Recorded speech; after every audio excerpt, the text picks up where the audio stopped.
नमस्कार। कोरोना से हलकान पूरी दुनिया को ऑक्सफोर्ड यूनिवर्सिटी ने उम्मीद की नई किरण जगाई है। जी हाँ, यूनिवर्सिटी को वैक्सीन डेवलप करने में सफलता मिल गई है और ये इंसानों पे बहुत बड़ा ट्रायल कर चुकी है। अब इसे और बड़े स्तर पर ट्रायल किया जा रहा है ताकि इसको मार्केट में लाया जा सके। 1077 लोगों पे इसका ट्रायल किया गया था और उसमें पाया गया कि जिनको ये टीका लगाया गया उनके शरीर में कोरोना वायरस से लड़ने वाले वाइट ब्लड सेल और एंटीबॉडी विकसित हुए। यूनिवर्सिटी के साइंटिस्ट इन नतीजों को लेकर के काफ़ी खुश हैं और उनका मानना है कि बड़े स्तर का ह्यूमन ट्रायल करके वैक्सीन के सफल होने की पुष्टि वो करेंगे। यूके की सरकार ने पहले ही इस वैक्सीन की 100 मिलियन यानी कि 10 करोड़ डोज ऑर्डर कर दी है। आम आदमी के जहन में दो ही सवाल है कि ये वैक्सीन मार्केट में लोगों के लिए कब उपलब्ध होगी और दूसरा ये कि कितनी सुरक्षित है। तो आपको बता दें कि साइंटिस्ट जिस हिसाब से काम कर रहे हैं उनका दावा है कि इस साल के अंत तक वो मार्केट में इसे उतार देंगे और यदि देरी हुई तो अगले साल की शुरुआत में हर हाल में ये आ जाएगा। दूसरा सवाल, ये वैक्सीन कितनी सुरक्षित है और इसके कितने साइड इफ़ेक्ट्स हैं। साइड इफ़ेक्ट बहुत नुकसानदायक नहीं है लेकिन है। वैक्सीन लेने वाले 70% लोगों में बुखार और सिर दर्द की शिकायत देखी गई है। शोधकर्ताओं का कहना है कि इन समस्याओं को पैरासीटामोल से दूर किया जा सकता है, इसलिए बहुत बड़ी बात ये नहीं है।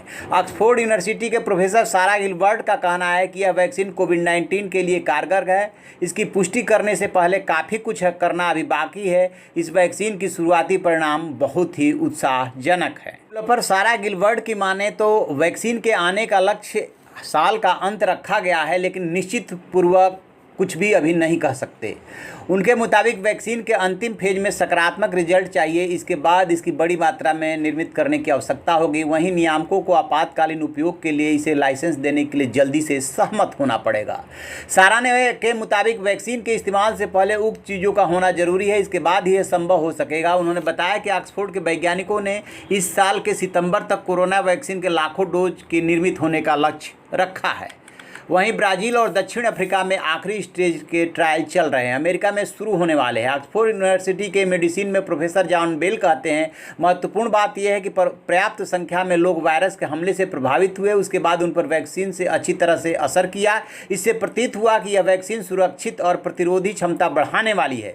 बता दें कि कोरोना वायरस के लिए अभी तक किसी भी वैक्सीन को स्वीकृत नहीं किया गया है, लेकिन विश्व स्वास्थ्य संगठन ने कहा है कि ऑक्सफोर्ड यूनिवर्सिटी की वैक्सीन एक प्रमुख साबित होने वाली है। इसके पहले रसिया की तरफ से दावा किया गया था कि उसने भी वैक्सीन डेवलप कर लिया है, बल्कि वहां को लेकर के एक खबर ये आई कि जो वहां का अमीर क्लास है, राजनेता हैं, ब्यूरोक्रेट्स हैं, उनमें तो ये लगाई भी जा चुकी है, लेकिन कहीं से भी पुष्टि अभी नहीं है, न ही WHO ने उस पर कहा है। रही बात अमेरिका की, तो वहाँ पर भी काम चल रहा है। और यदि अपने देश भारत की बात करें तो अभी आपने खबरों में पढ़ा होगा कि एम्स सहित 12 इंस्टीट्यूट में इसका ह्यूमन पे ट्रायल शुरू हो गया है। शुरुआती नतीजे भी ठीक आ रहे हैं, लेकिन चूंकि ह्यूमन ट्रायल के 3 फेजेज होते हैं, पहले वाले ग्रुप में कम लोग लिए जाते हैं, दूसरे में उससे ज़्यादा और तीसरे में व्यापक लेवल पे इसका ट्रायल किया जाता है। इन 3 चरणों से गुजरने के बाद ही भारत की भी कोशिश है कि साल के अंत तक हर हाल में वो वैक्सीन लाए। इसके अलावा अमेरिका और ब्रिटेन के जो भी शोध हुए हैं, वहाँ से भी भारत की कंपनियों को कॉन्ट्रैक्ट है कि जैसे ही उनका प्रयोग सफल होगा, जैसे ही उनका शोध सफल होगा, वो भारत की कंपनियों से उसे प्रोड्यूस करने के लिए एग्रीमेंट किए हुए हैं, क्योंकि भारत की कंपनियों में वो क्षमता है जो वैक्सीन को कम से कम समय में ज़्यादा से ज़्यादा उत्पादित कर सकती हैं। तो आप ऐसी खबरों के लिए देखते रहिए हमारा डिजिटल चैनल इन खबर। Thank you. इन खबर चैनल को सब्सक्राइब करें और